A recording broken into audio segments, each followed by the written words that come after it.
Ladies and gentlemen, welcome to the SASFED session. So before I introduce our member bodies, I'm going to introduce SASFED. My name is Untitled Malunga. I'm the Executive Officer of SASFED, and SASFED is the South African Screen Federation. SASFED was founded in 2006.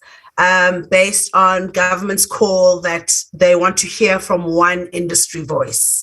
So SASFED currently has 10 members it represents. These are film and television industry organizations that work within the sector. We are a diverse organization. We are a national organization. And we are a unique organization because we have both the traditional employing parties as well as the labor part of those who do the work as part of our organization. We represent diverse interests. Our member bodies all have to have a constitution and they're all bona fide organizations in their own right.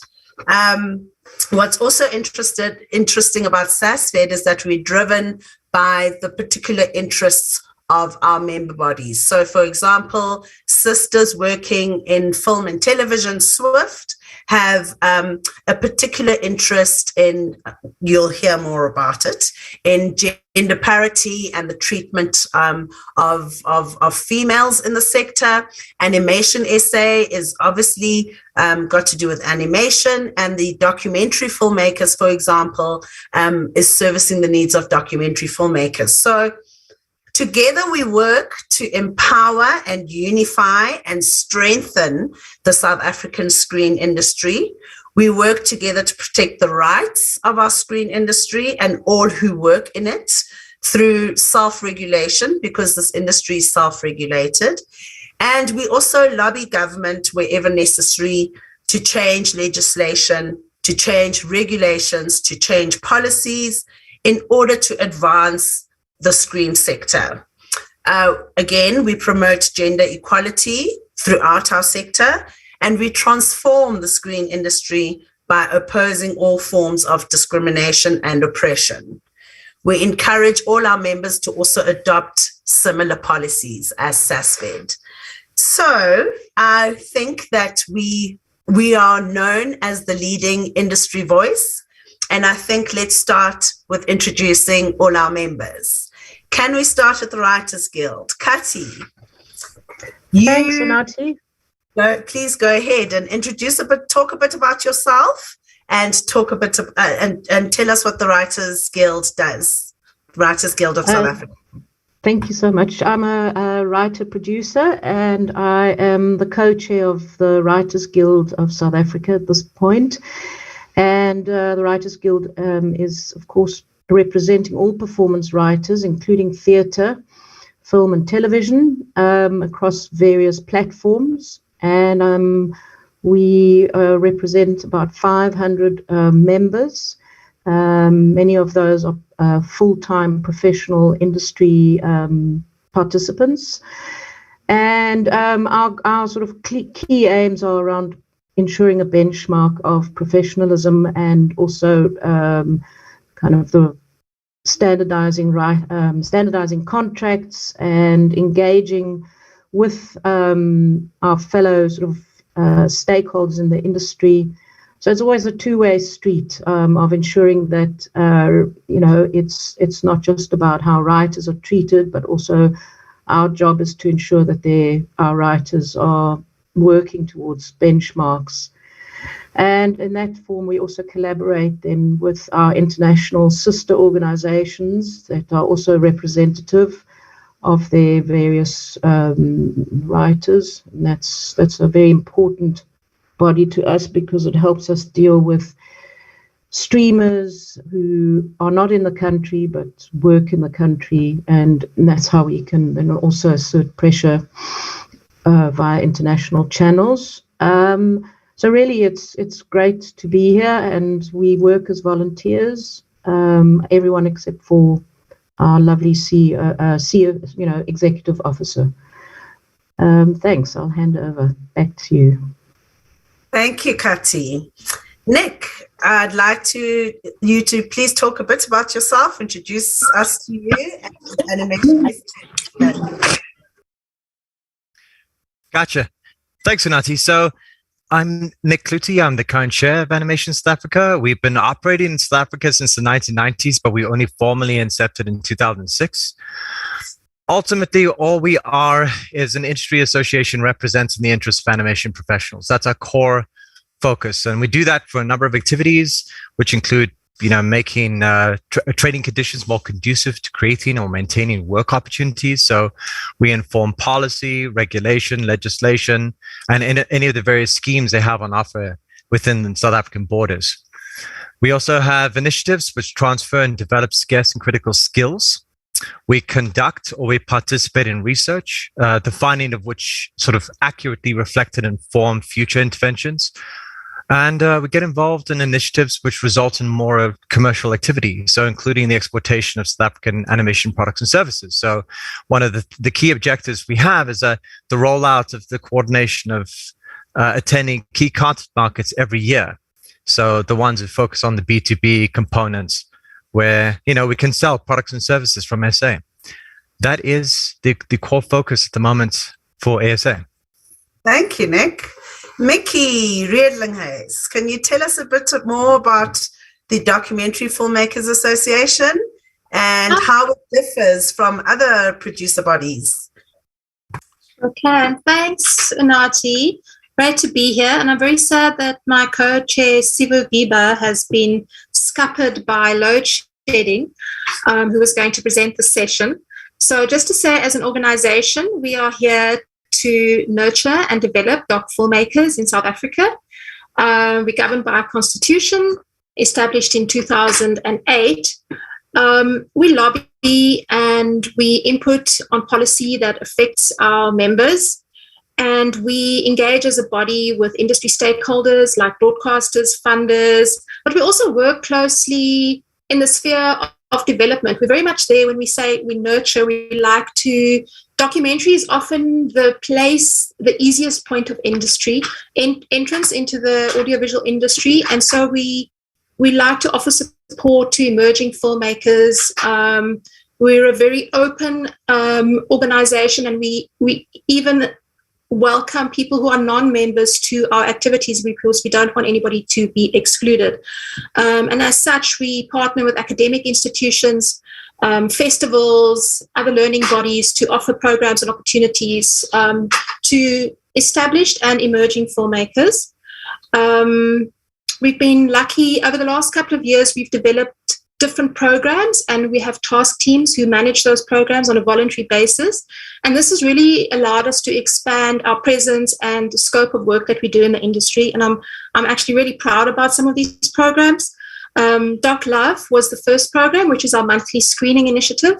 And we screen in 3 locations, 2 in Cape Town, 1 in Joburg, and we're about to launch in the Eastern Cape.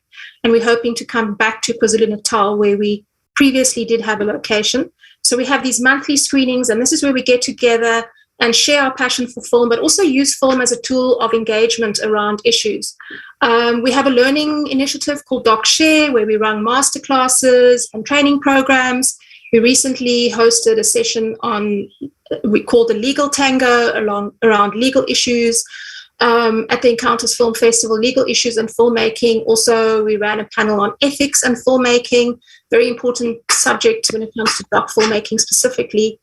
We run a program called Doc Chat, where we invite everybody onto the virtual platform.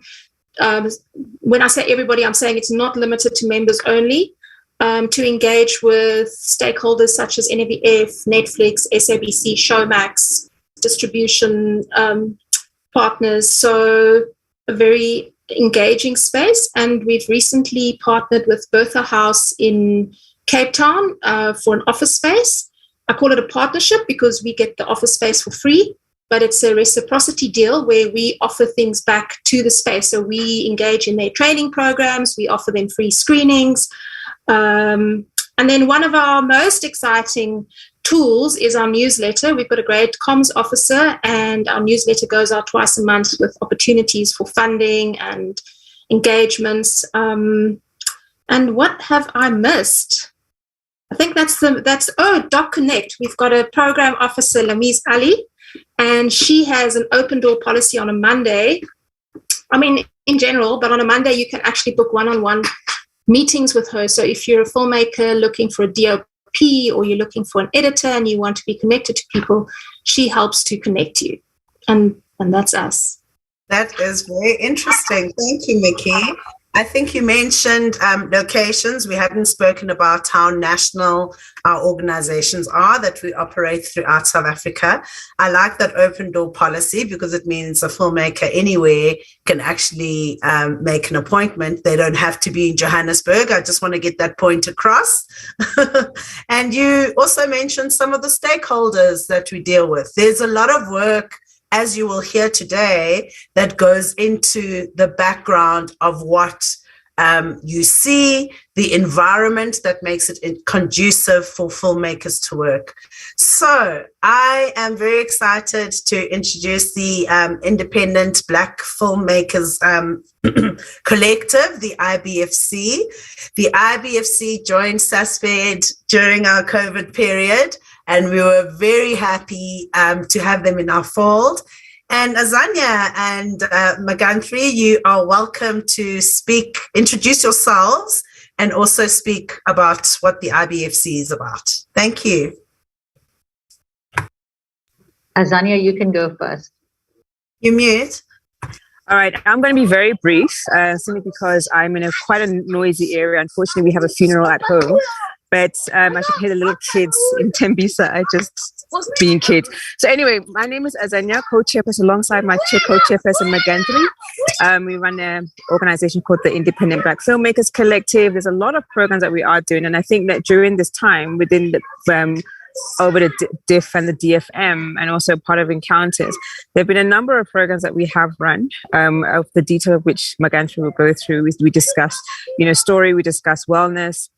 We've had hangouts, and we've really tried our best to engage. I mean, our primary mandate is to essentially advocate for the Black value chain within the film and content industry. And we do a lot of things. Like we recently acquired a really fantastic partnership with an organization called PABASA, which is the Pan-African Bar Association South Africa, which will help us with advocacy from a legal point of view. And also we will also with them, we'll be going through a process now of educating attorneys and advocates on the creative industries, but specifically within film. We also work within other similar organizations within the Black business space. But I think from a film space, what we have done recently, I'm going to hand over to Megantri to give us much more detail as to what has happened and what's transpired over especially the past 4 to 6 months in terms of our programs. Over to you, Megantri, my dearest co-chair. Thank you, Maggie. Hi, everyone. Hi. I know Unati is always like, where's Megantri? Because I don't always have my video on. Hi.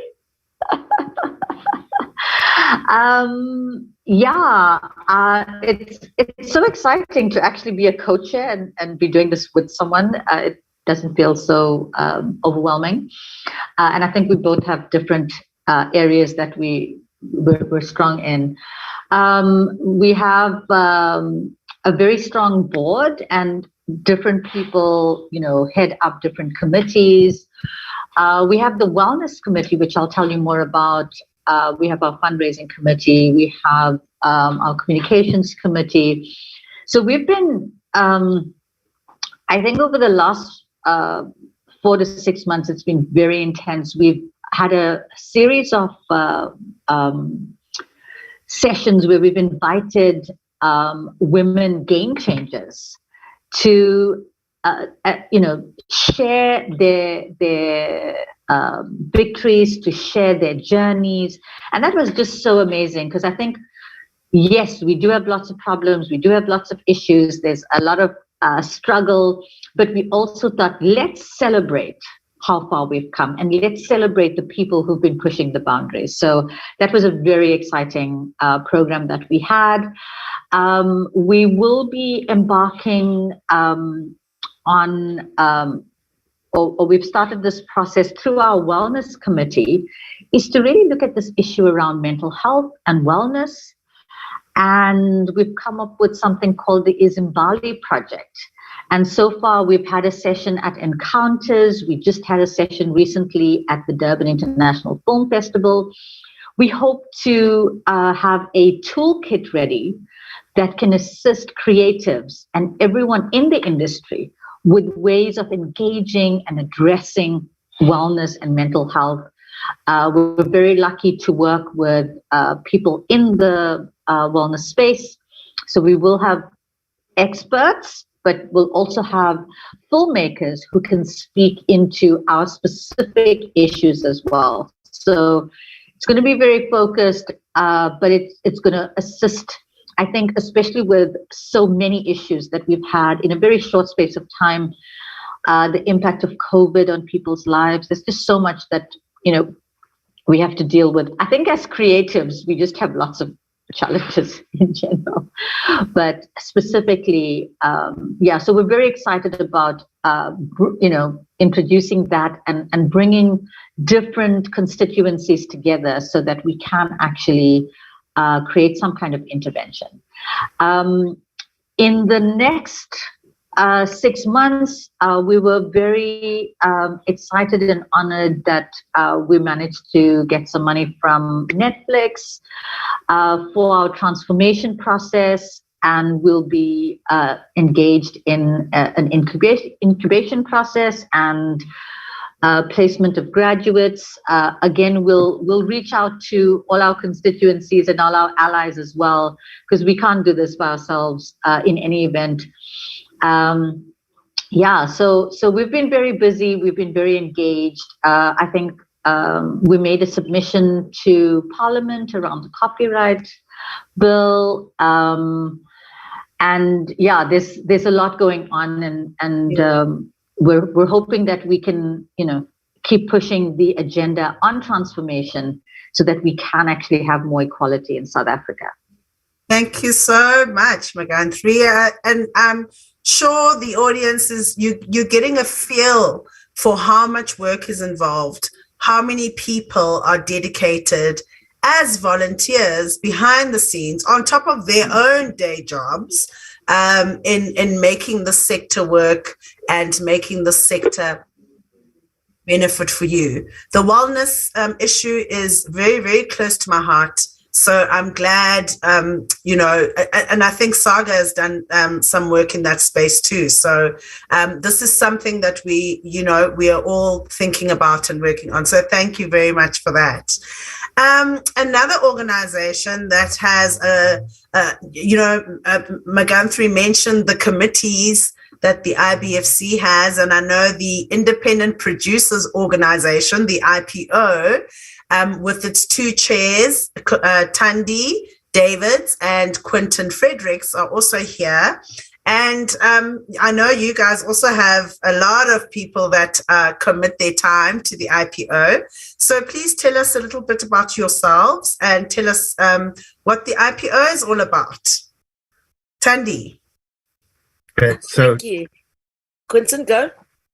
No, go. I didn't see you there. Thandi, then Quentin. Great. So the IPO consists of about 70% of working producers working in South Africa. We cover producers across the entire genre range. We have service producers, mainly based down in Cape Town, where most of our servicing production takes place. We've got documentary filmmakers, reality TV filmmakers, narrative filmmakers. So we really cover absolutely everyone within the production sector or producers in South Africa at this point in time. We're an organization that was started in 1999, so we've been around for 23 years.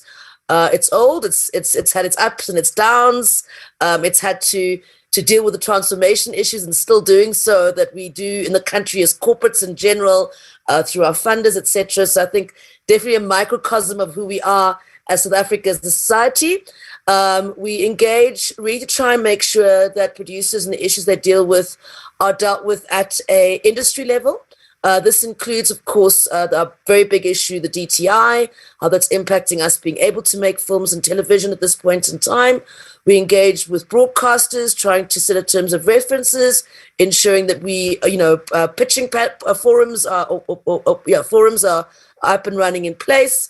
Really engaging at a lobby and policy level, and the last 3 years has been incredibly hectic because I think every single piece of legislation that impacts this industry has been up for discussion and debate over the last 2-3 years in the middle of COVID.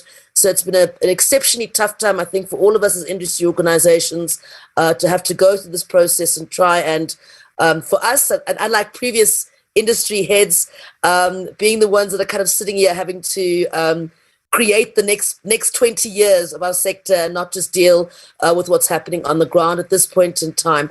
We're also trying to be fairly forward-looking, so we've been very actively engaged with SWIFT, for example, on the Safe Sets initiative.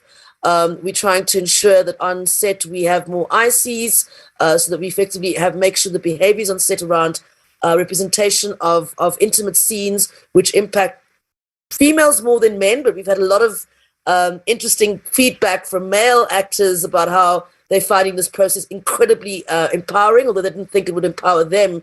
They're being as empowered as a lot of our female actors are in the process. We're trying very hard to set up systems like an ombudsman, on ombuds, which between SWIFT and us, we are working hard to creating, as well as with SASFED, to make sure that we've got some kind of mechanisms in place that allow our crew, our cast, our producers to have a non-formal legal process environment for us to be able to deal with conflicts and try and resolve our issues in industry within those particular forums. Also quite actively trying to look at diversification of the sector, hosting webinars, engaging a lot more with young producers to try and make sure that they've got access to established producers, to making sure they understand how the sector works, and trying to get them to understand that the days of 90% of us working on commissions have gone. We've got to start thinking about how we change as producers and understanding how we start financing our own project as producers, and what that means for us in the next landscape that comes in. That also involves how we distribute as producers moving forward. So it's been a very big shift landscape-wise, both policy and in terms of funding, and of course in terms of distribution for us over the last couple of years. And we're actively trying to make sure that our producers are ready for it, and where we aren't, how we can try and upskill and resource them in those environments. Quinton? Thank you, Thandi. And before we hear more from you, Quinton, I think you mentioned an important point about, not sticking to the boxes of thinking that we used to. We need to start thinking beyond these boxes that we've set for ourselves in terms of funding, in terms of work, in terms of co-productions and partnerships. I think that's a very important point. Quinton, you want to please add some more and tell us a bit about yourself? Go ahead. Okay, I don't know that there's much more I can add to what Thandi's outlined. Just to say that I'm a documentary filmmaker by profession for the last 20 years. I currently work for a company called Spear Productions, based here in Cape Town. We focus primarily on co-production and doing local South African films. We did the Bram Fisher story, Escape from Pretoria, to celebrate the legacy of our anti-apartheid resistance struggle. I think that from where I sit as IPO co-chair, I represent the IPO, which, as Thandi indicated, is the oldest producer organization in the country, on a number of forums, including the Creative Industries Master Plan under the auspices of the Department of Small Business. I serve on the Transformation Task Team with DSAC for BE Transformation Scorecard process, which is currently underway at the moment in terms of a public consultative process. I also I was serving on the SOS Coalition as vice chair up until a few weeks ago. And then within the organization, we have a number of subcommittees that Thandi alluded to, which is the NAVF subcommittee. And that, I think, is self-explanatory. The broadcasting subcommittee, a comms subcommittee, the DTIC subcommittee, and then the diversity and transformation subcommittee. And all of these engagements are literally looking at how do we stabilize the industry landscape, particularly with regard to the financing incentive scheme administered through the DTIC in the form of a rebate. We're all familiar with the challenges around that. We've made a number of representations all the way up to the presidency and the PPGI on that particular matter. In fact, we had a engagement yesterday on that again as well.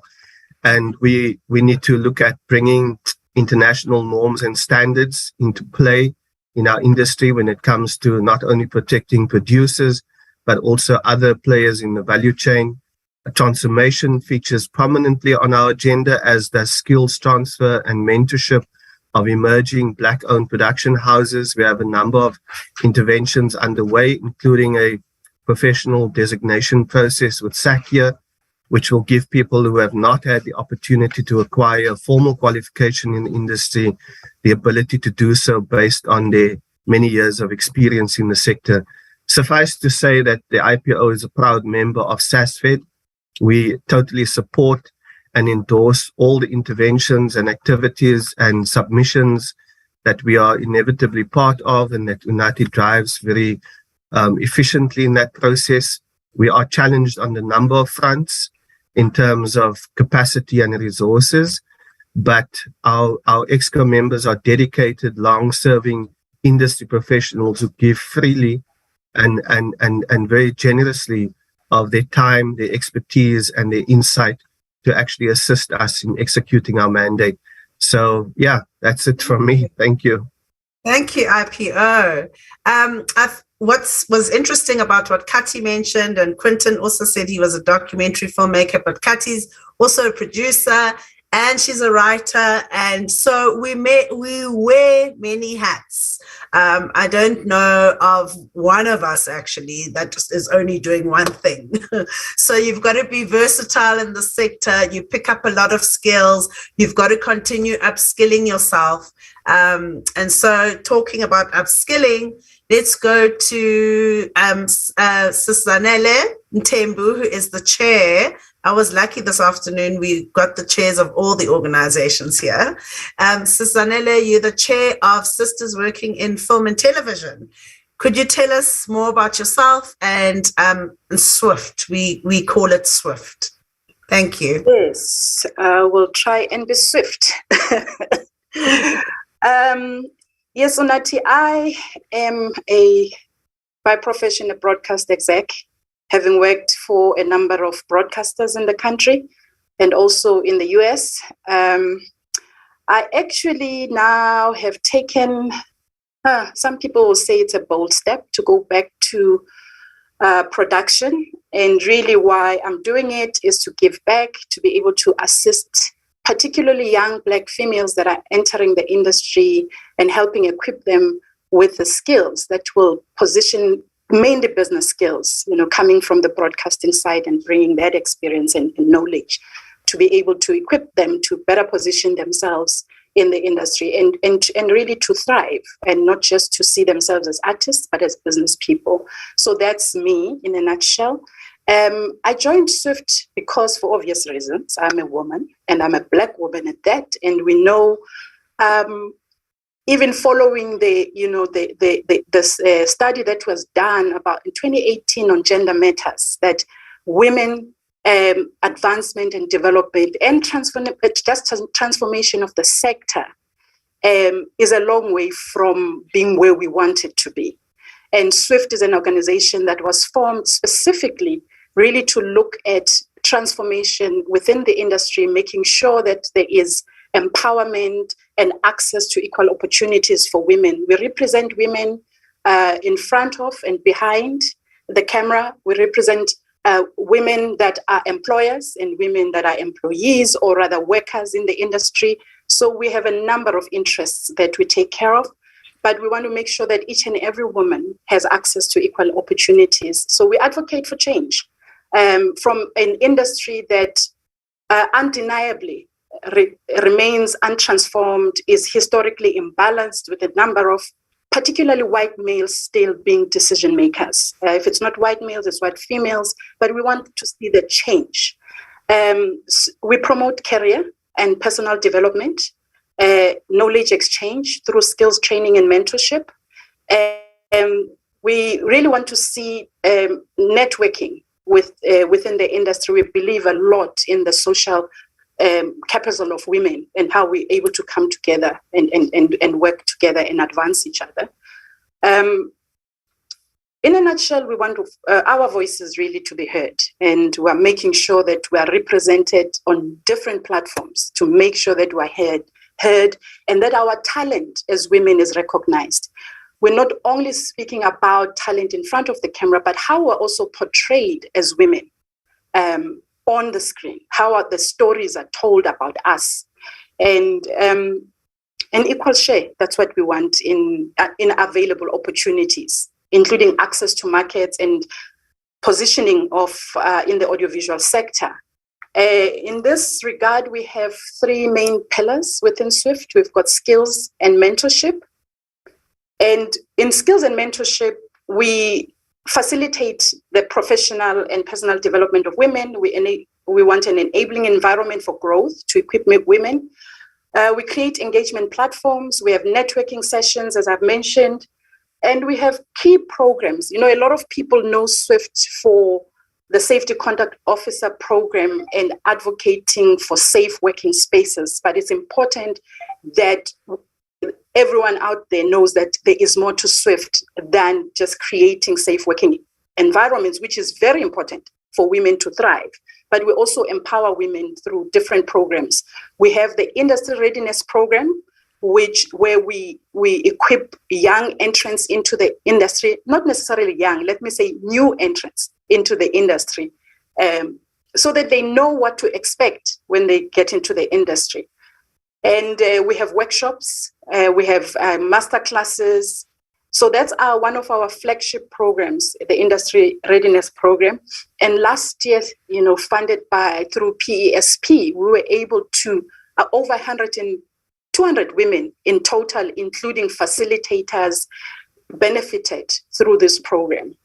And that for us is really big, that we're able to make that kind of an impact. And we have young women that have now been placed in the industry in different productions who have gone through the program. So that's the type of meaningful change that we want to see in the industry. We also have a mentorship program because we have, as I mentioned, women that are employers in the industry and new entrants, women that are experienced in various disciplines to mentor. So we have that mentorship program as part of skills and mentorship program. The other pillar is advocacy, of course. That subcommittee is very key to us because we want to advocate for that change. We want strong a woman representation, that transformation to happen, and equitable representation. But also we are really championing parity for us, gender parity and pay parity in the industry. And we are therefore represented on a number of platforms. We are part of the reference group at the Department of Sports, Arts and Culture, which is still in hiatus, but that's a story for another day. But we are represented there.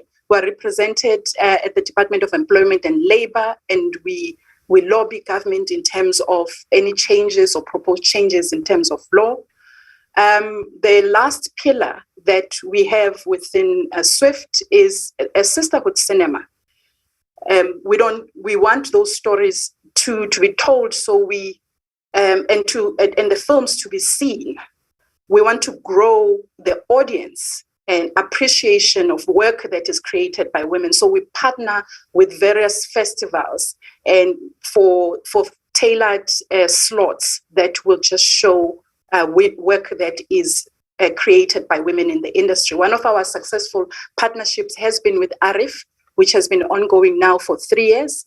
And we're now expanding beyond just ARIF, talking to, for instance, the Rustenburg Film Festival, because we also have to reach those provinces where there isn't that much representation of the industry as a whole, let alone SWIFT, but just the industry. So we're speaking to ARIF to the Rustenburg Film Festival.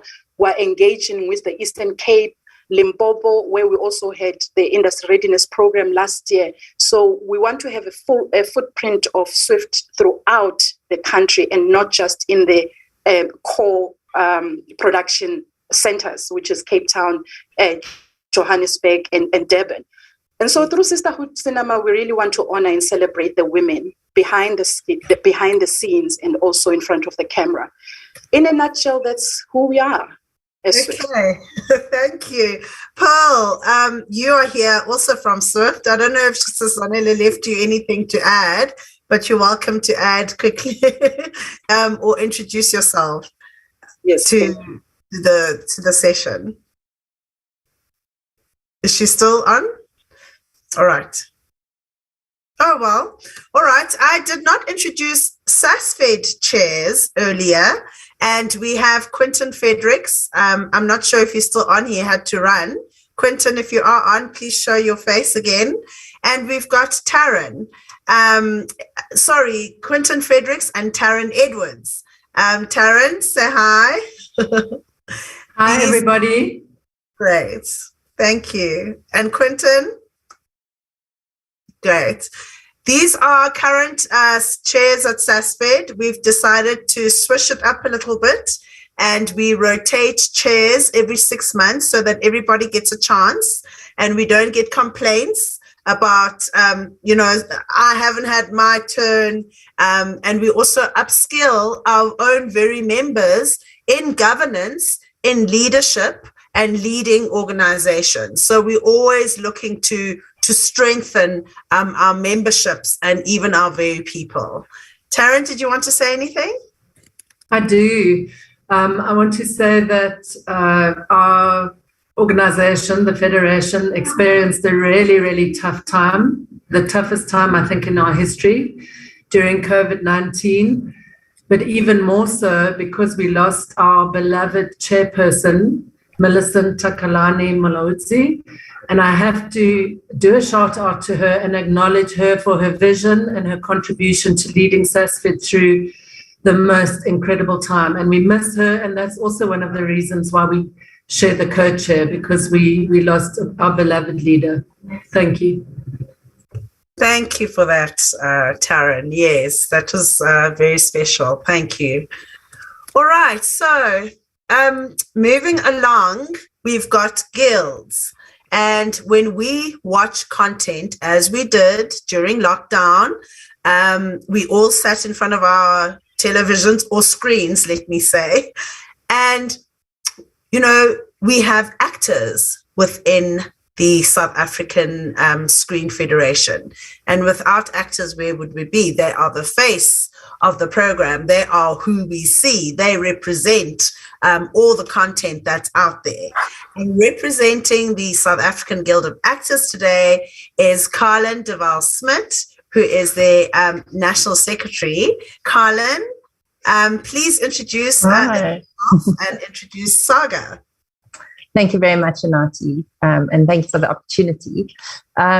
So, the South African Guild of Actors, we were founded in 2009, constituted then, and we are an organization which is the only organization that actually represents actors independently within the sector. So we have various membership tiers for SAGA. We have our golden members, who are members over the age of 60.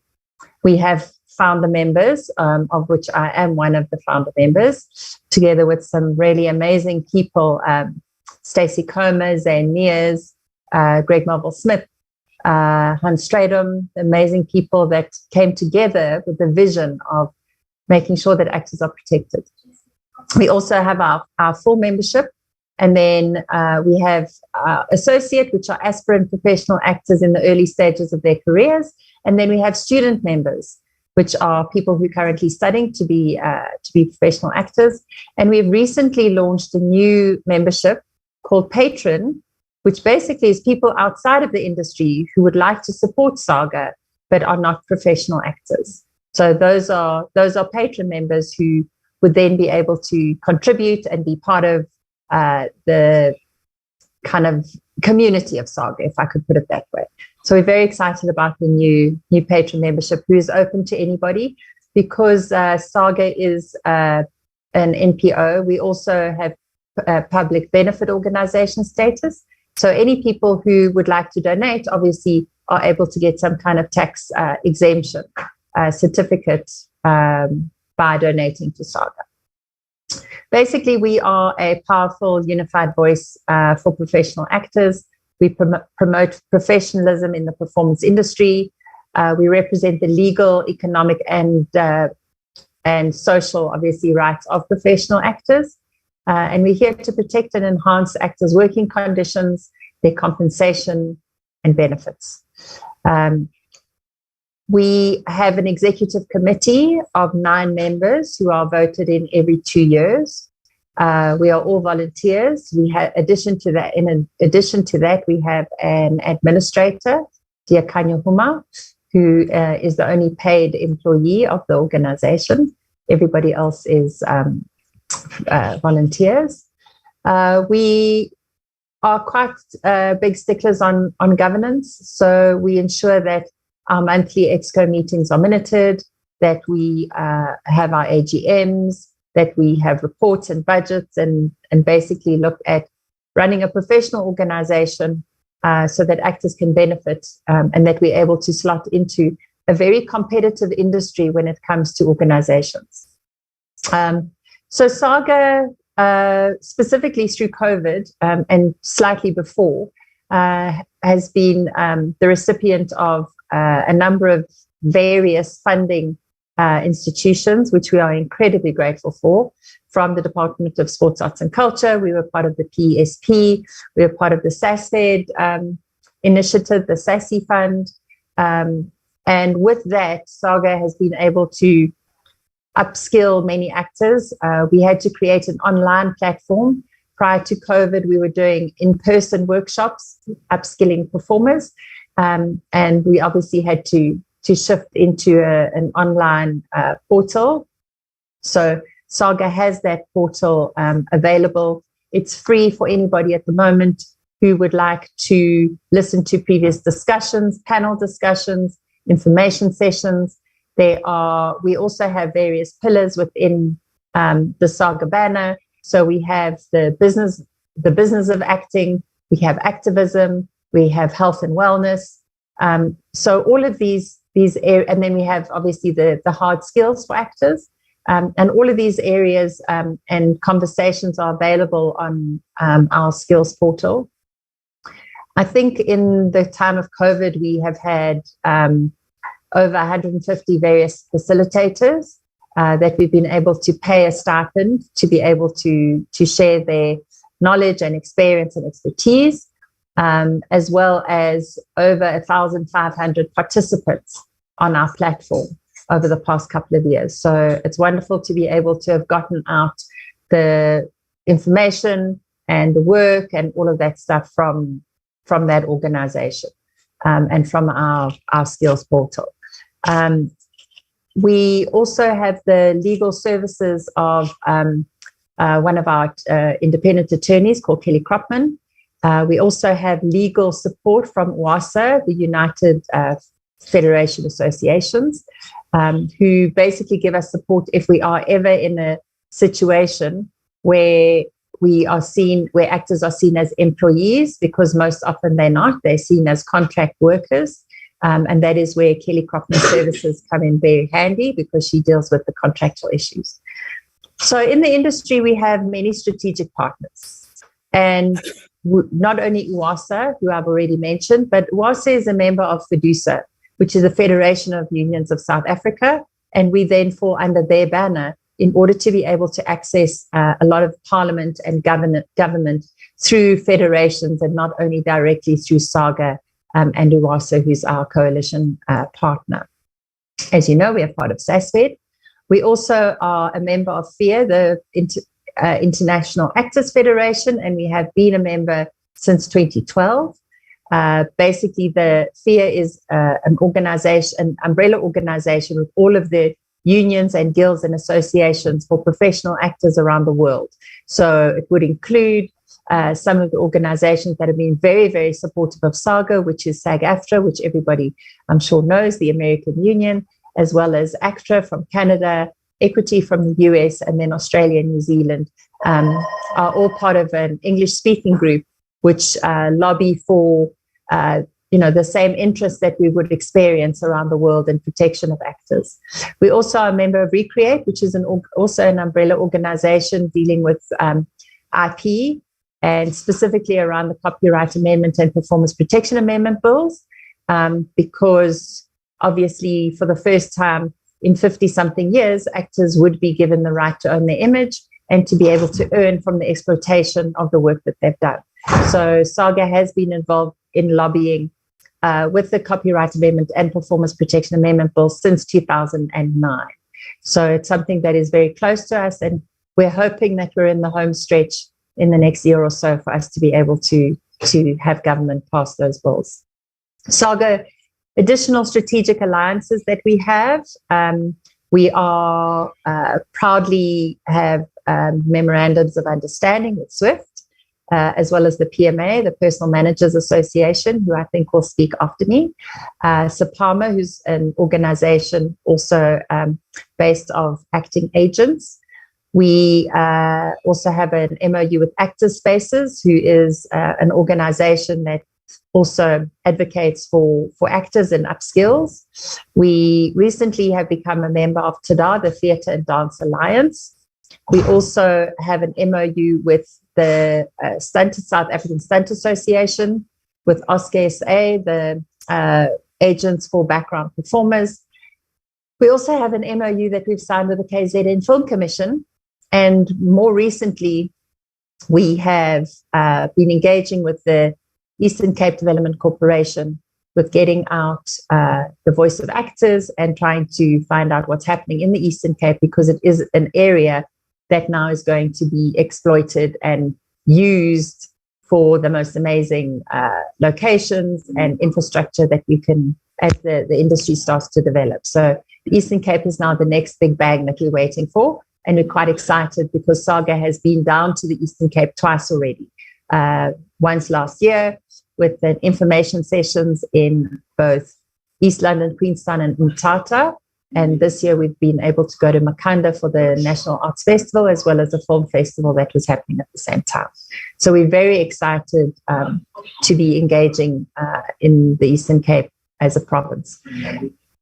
Also, our focus areas for SAGA are around contracts and rates, the Copyright Amendment and Performance Protection Amendment bills, sexual harassment, also the equality within the workplace. We also realize that there is inequality when it comes to age of performers. Young performers have way more work than older performers.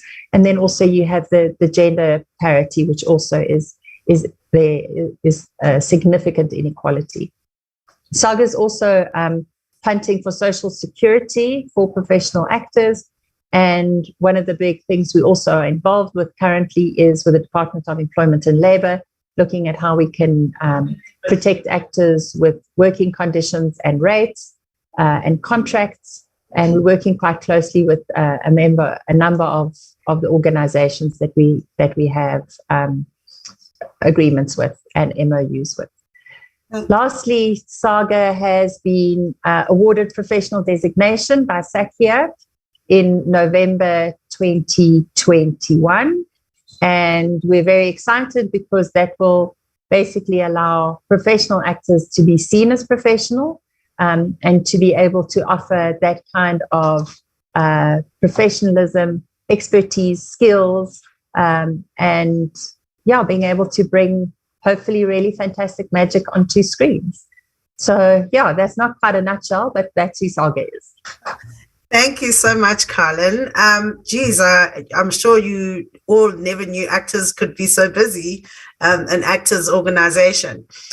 What's interesting, what Carlin has set out also is we don't operate in a vacuum, okay?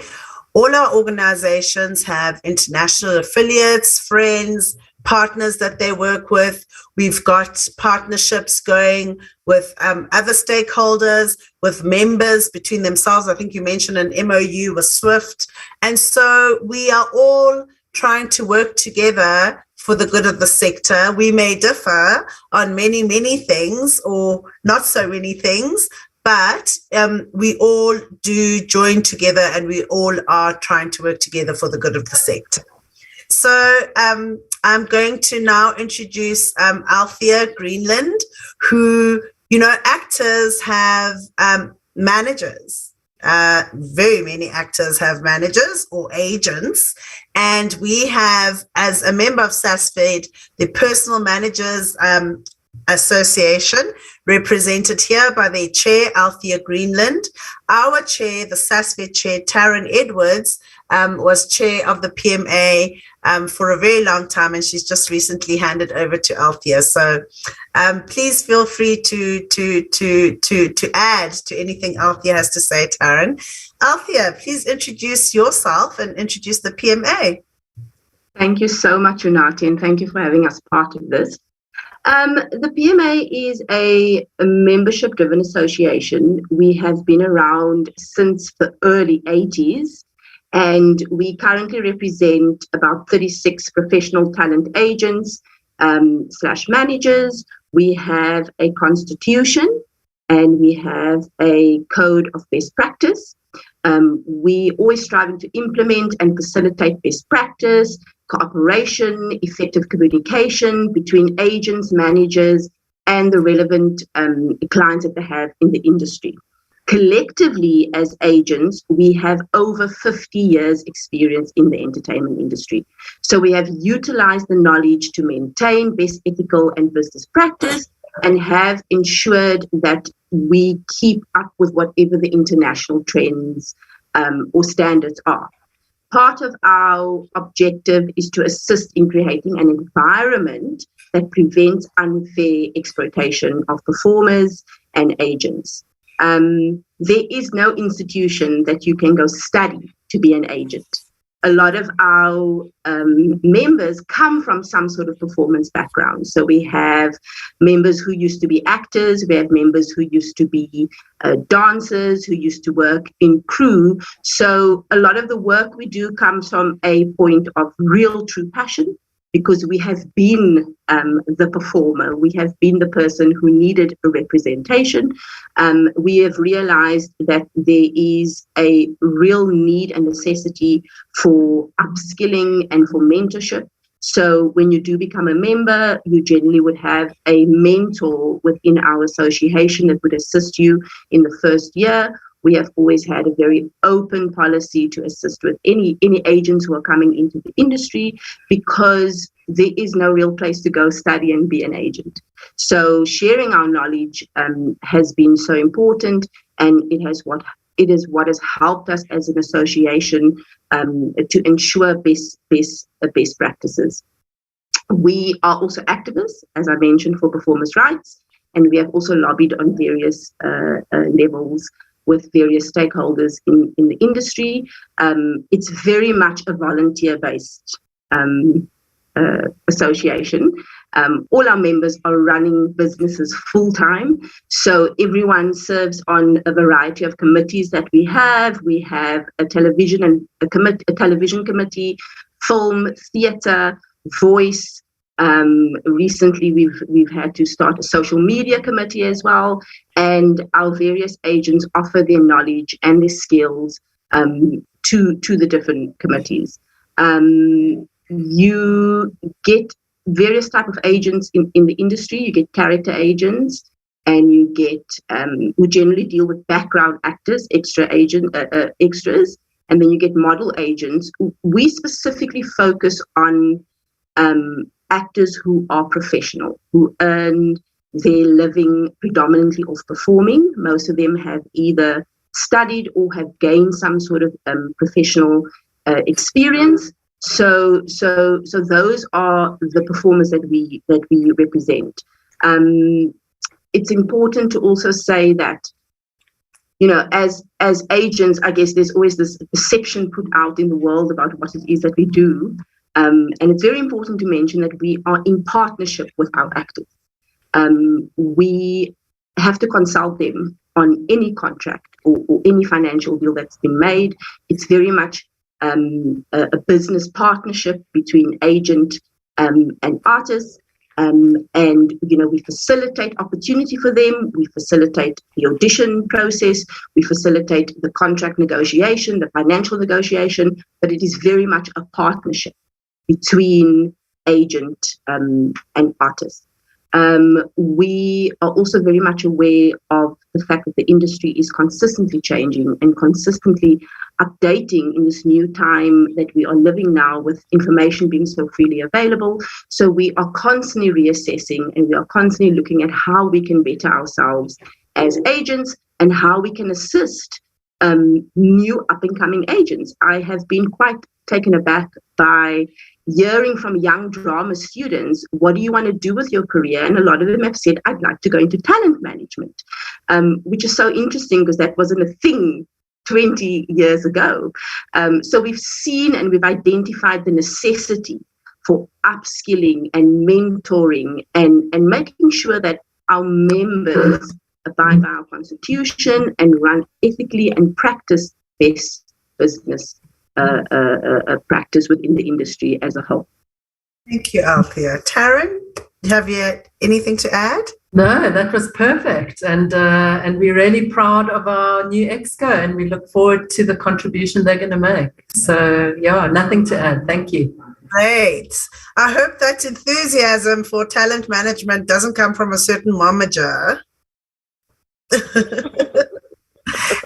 Anyway, so I think what's really interesting about Saga and PMA is that their work is not only limited to the screen sector. So the actors obviously work on screen, they work in theatre, they work, and the PMA also represents voiceover artists, etc. So I just want you to note that their work is not only limited to the screen sector. Another interesting thing about SWIFT is that because it represents the interests of female workers in the sector, it's not so easy to say it's only producers or only writers or only act or whatever who are members of SWIFT. People look at the organizations they see where they fit in. So I could be a member of SWIFT and I can be a member of SAGA at the same time, etc. So yeah, please, audience, see where you fit in. Go and look up all the websites and kind of just suss out the organizations. If I were you, I would go to that SAGA skills portal. I wouldn't miss out. Colin said it was free at the moment, so please go. Also encouraging the audience to start putting their questions in the chat as we go along, so you don't forget them. So this is now before we introduce our first post-production member. As you know, the production process is really divided into pre-production, production, and post-production. And we have SAGE, who are the South African Guild of Editors. We've got the chair, Edgar, with us, and Tunda is also here to support him.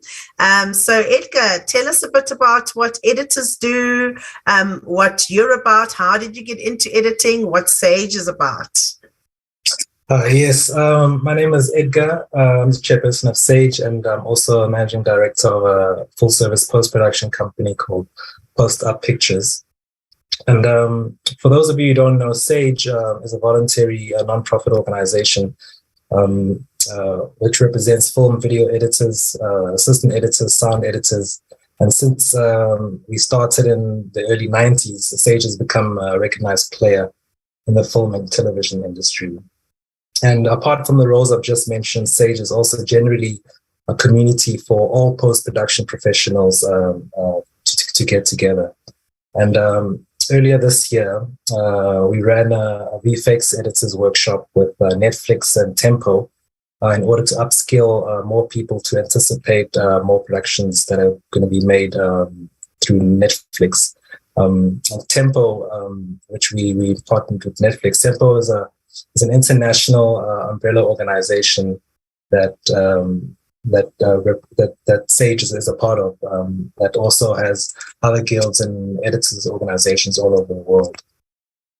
So in terms of editing at a basic level, offline editing or story editing is basically arranging everything that's been shot into a finished film or finished episode. And it is one of those art forms which is not only creative, but technical as well. And, stories on screen are mostly made for the general non-filmmaking audience. And all that matters to this audience is the story. So good editing tells the story and makes itself invisible as possible. And, it's important to also note that editing is only a part of the post-production process, and that all the other roles within post-production work together to bring out the story. And apart from also what I've just mentioned, the main role of the editor is to bring out the vision of the director. And the vision of the director is always to tell the story, but in their specific way. Excuse me. So personally, how I got into editing, after I got my BA in motion picture medium, I was mainly working in the corporate video space for about 2 years before I got my first job in television. This was as a subtitler on a drama called Scheme Sum. And then soon after that, I got to be an assistant on the following season of Scheme Sum. And then I went on to be an assistant on another drama called Swart Varta. And then I was fortunate enough to work with people who were willing to give me a chance to edit an episode on those jobs that I was assisting on. And in that way, I was able to develop a show reel that led me to get more editing work. And my first job as an offline editor was on the first polygamous drama in South Africa called Umlilo. And then since then, I worked on numerous TV series and telenovelas.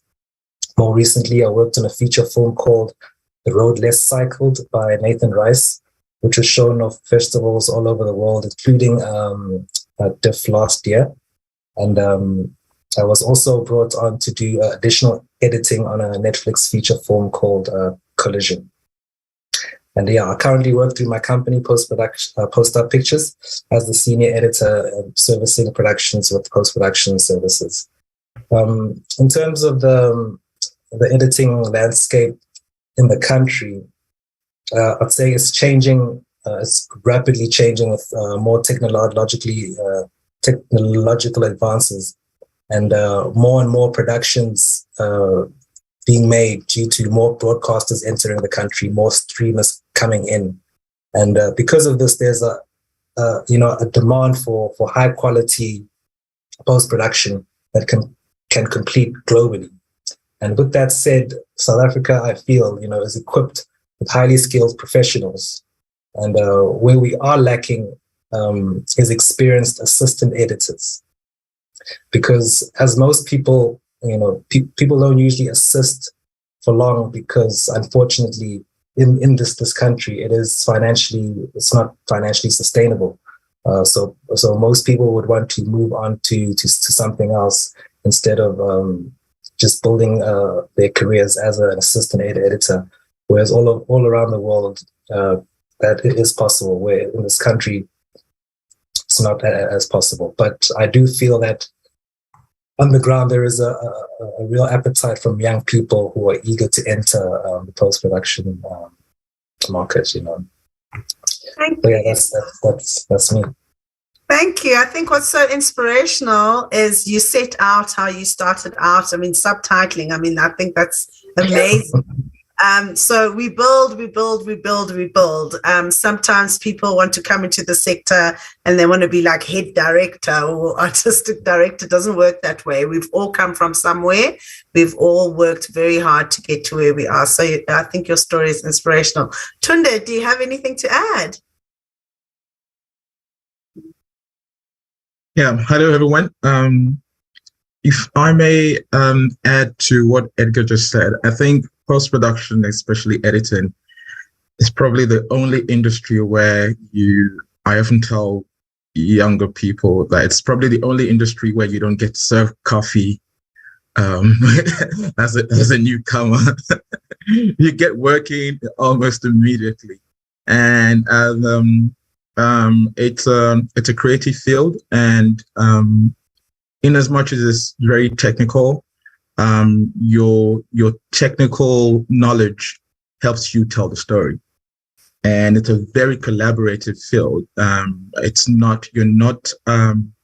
You don't become an editor to become an island, and just because locked up in a room, as we are always locked up in a room,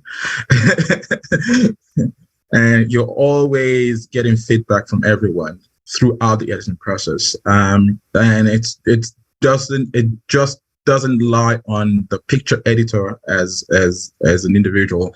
It also lies on, you also have an aspect of editing, which is your sound editing, which is your final mixer. And you also have your online editor. I think one of our workshops that we had with Netflix was talking about VFX editors, which is more or less your online editors.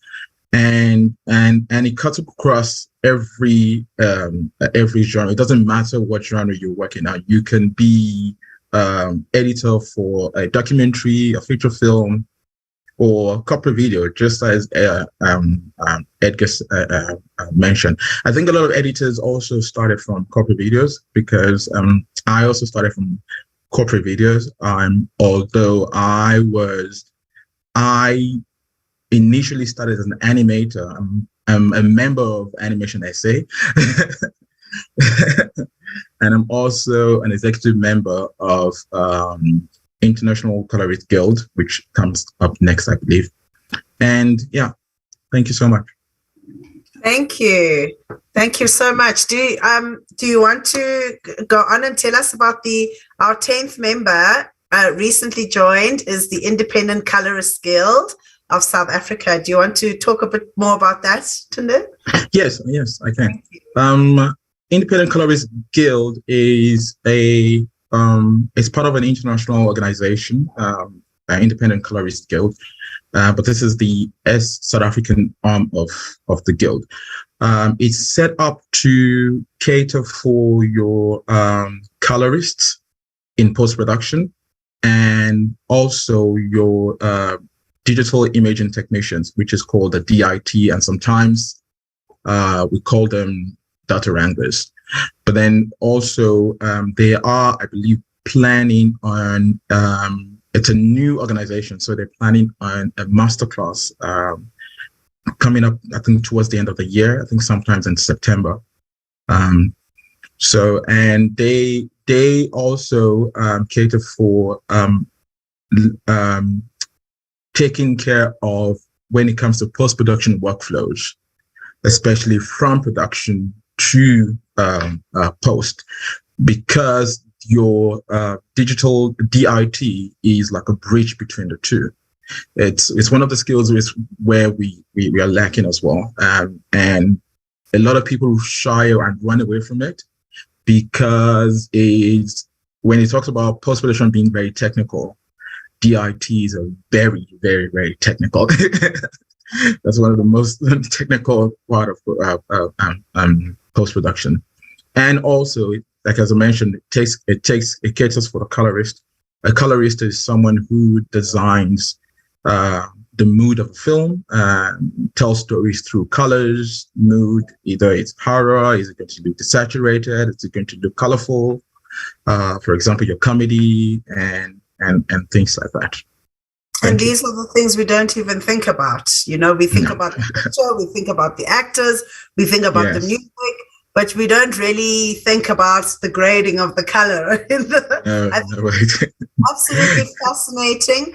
I think I'm so proud to be a part of SASFED with such diversity and versatility and just the will to work hard for the sector and to really try and improve the ordinary life of the film or television practitioner, an animator. So I'm going to throw this question out to everybody because I had a lot more planned, but we're running out of time. We still have to give our audience some time for questions. And so, Taryn, is your hand up? Okay, go ahead. Unati, you've done so much for SASFED, and you have a very interesting story too, and you haven't shared with us yet. And I would love if you just give a little bit about your background, and also a shout out from us. You came to SASFED at the most difficult time, at the start of COVID, and I don't know where we would have been without you. So please, your story is beautiful, and if you don't mind, I'd love you to share it as well. My word. Okay, thank you. Thank you, Taryn. I wasn't expecting that. I am an entertainment lawyer by profession, by background. I studied at UCLA. I was always a musician. I'm a pianist and a cellist. And I returned to music to also become an orchestral conductor. So after 15 years of just being an entertainment lawyer, I decided the music was missing in my life. So I do both. I run both careers. I'm still the lawyer. I'm still at SASFED. And on the side, I conduct orchestras. So that is my background. Thank you, Taryn. All right. That's amazing. Thank you, Mickey. So I was wondering how being a member of SASFED, and we've got literally 2 minutes for this, anyone who wants to answer, how has being a member of SASFED been beneficial to your organization? Carlin, Edgar. I thought you had your hand up, Edgar? No. So just Carlin then. All right. Thank you. Thanks, Unati. You know, I think internationally, we are the only organization, as you said earlier, that have the contracting and contracted parties in the same organization.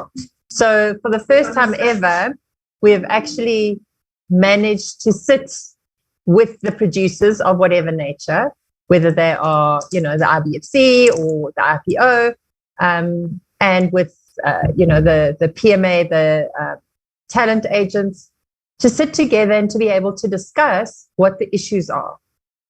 And I think, you know, looking at bringing some kind of formality and some kind of self-regulation, and actually just being able to say these are things that are not working.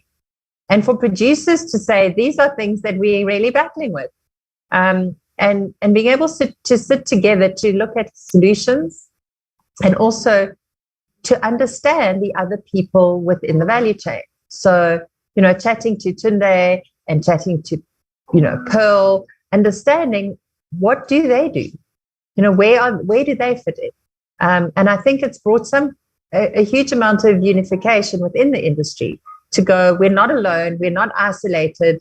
We actually are an organization that can stand together with a united voice and be able to lobby as an industry. And I just want to say that one of the things that really proved the benefit of SASFED was going into COVID.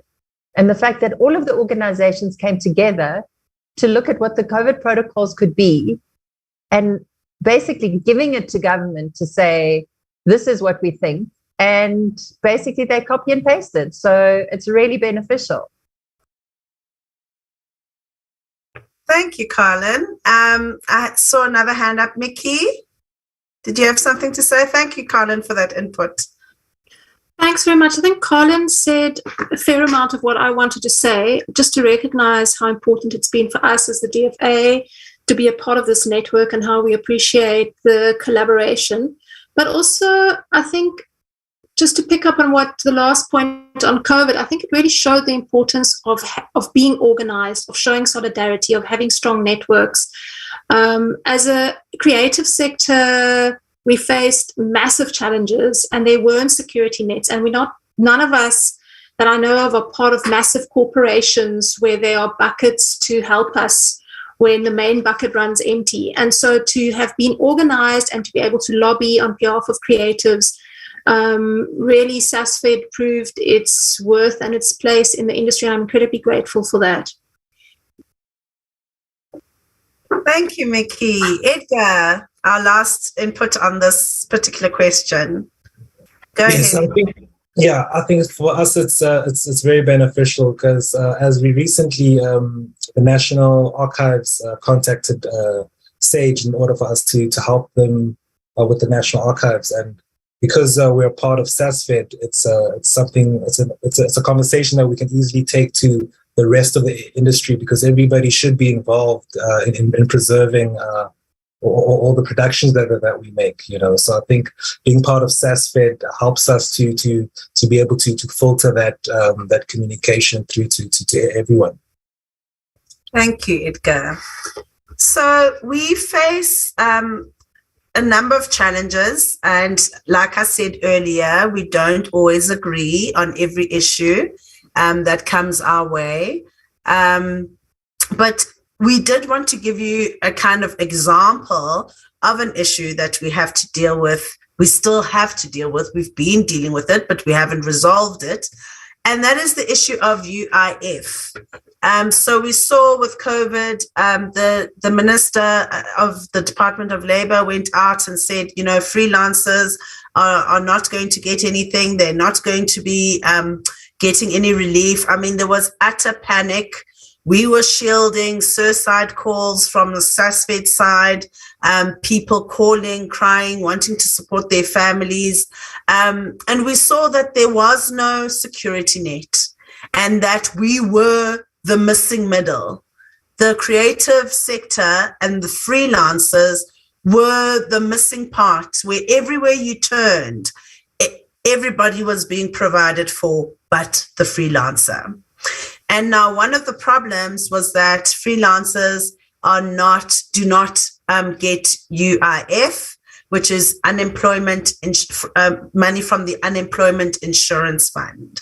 So I just wanted us to, it's 17 past 3. I still want to take questions if there are any at the end, and I still want to conclude. So five or so minutes. Let's just hear your views on how this came about. Are we going to, this is an issue we haven't even discussed within SASFED. We're discussing it for the first time now. So just give us a bit of a taste about maybe maybe Sisanele, what Swift thinks about UIF and where your thinking is on this issue at the moment. And we can go around the room. Anybody who wants to talk, you're welcome to raise your hand. Thank you, Sisanele. Okay, thanks, Unati, for the opportunity. I mean, this is something I'm sure that is that we're really bothered with by. And look, not all of the organizations have,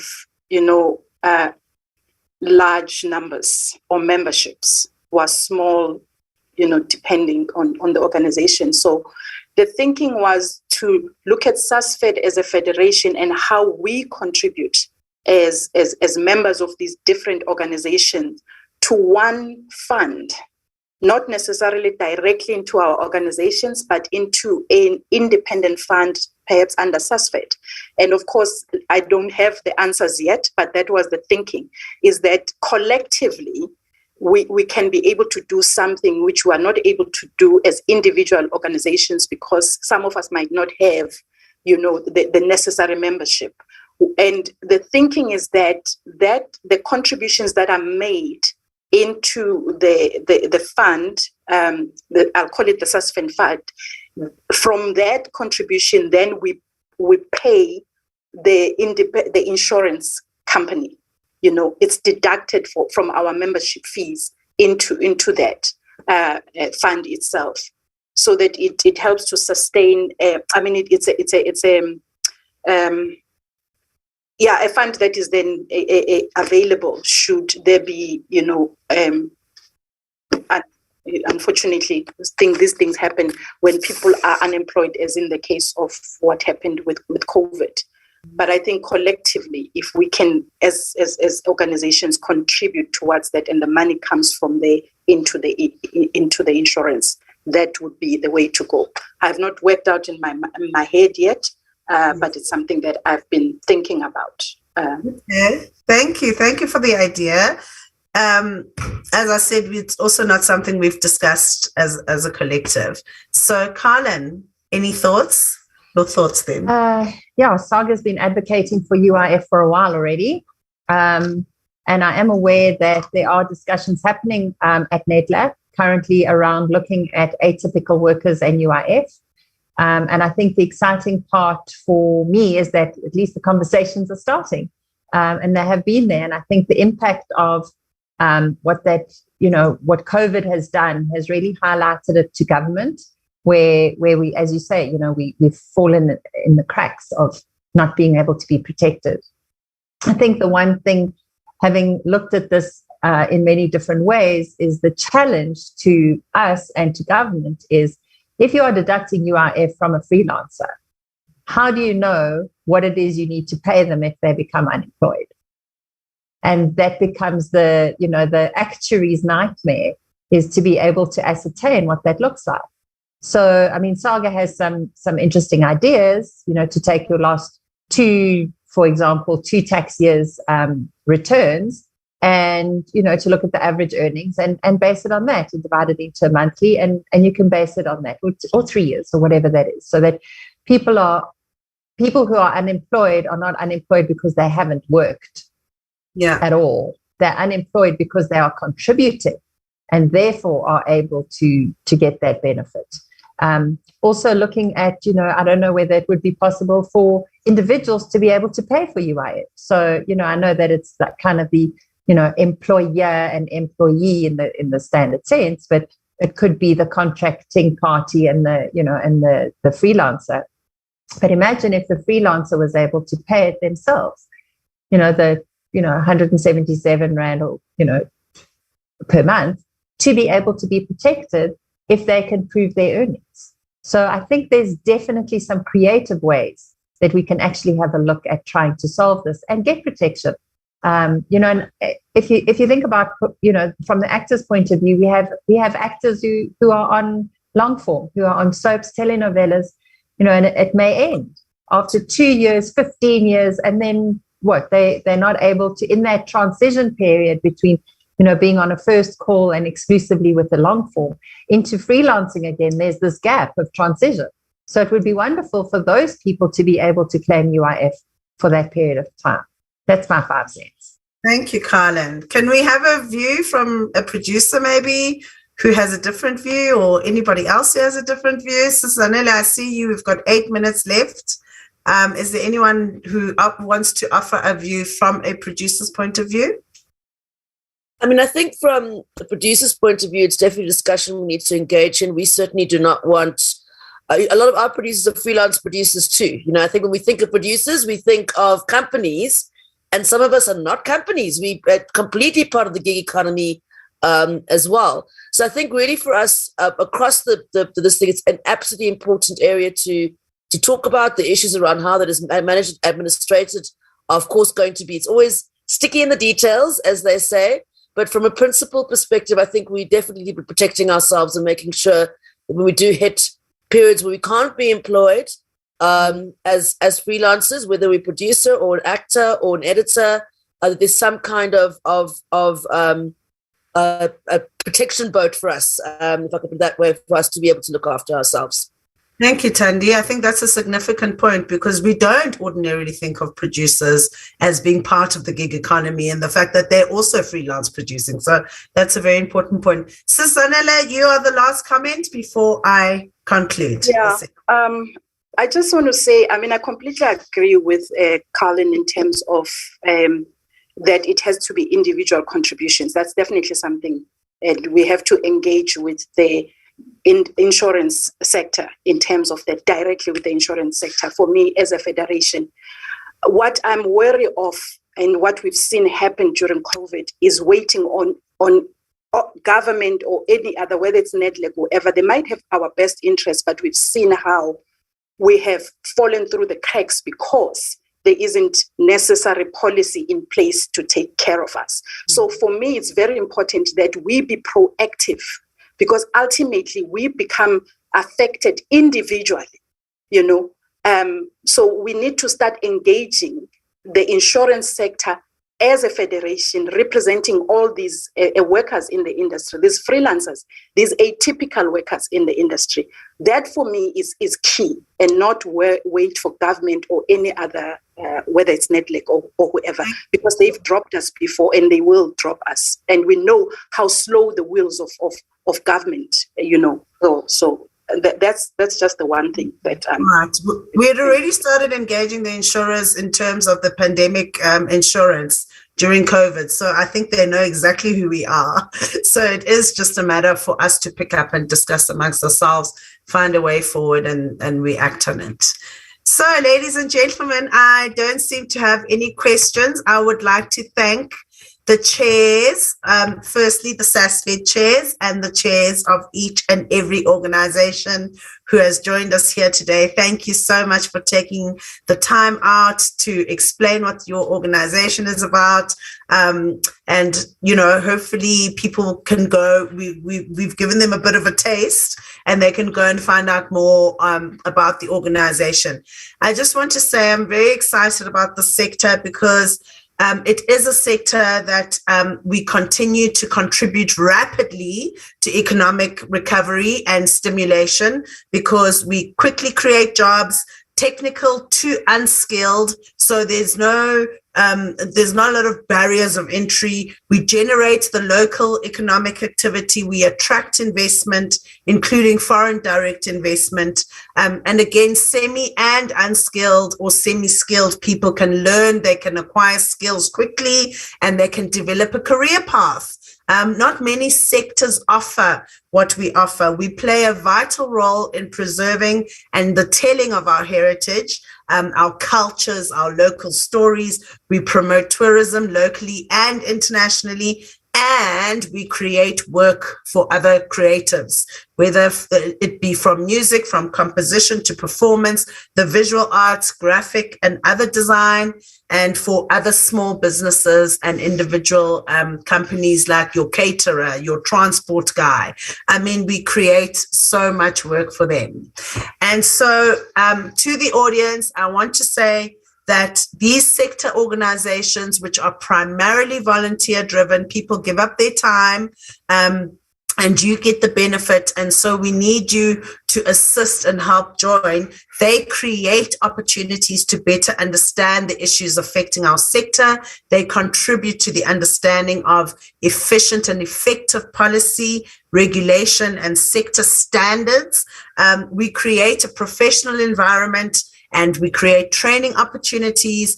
We facilitate the sharing of global and sector best practice, and we share insights. Carlin, I think, said it's good to know what Tundai is doing and, to understand what Tundai is doing. So we share those insights and we provide meaningful contributions to policy making. We are the drivers of strategic management of innovation in this sector. It's the organizations. And of course, within SASFED, we also provide the opportunity to exchange views and experiences with other members, including those that we may hold different views with. So thank you for joining us. And I hope that you got great value and that you'll go and follow up on this SASFED session and the websites of our organizations. Thank you very much.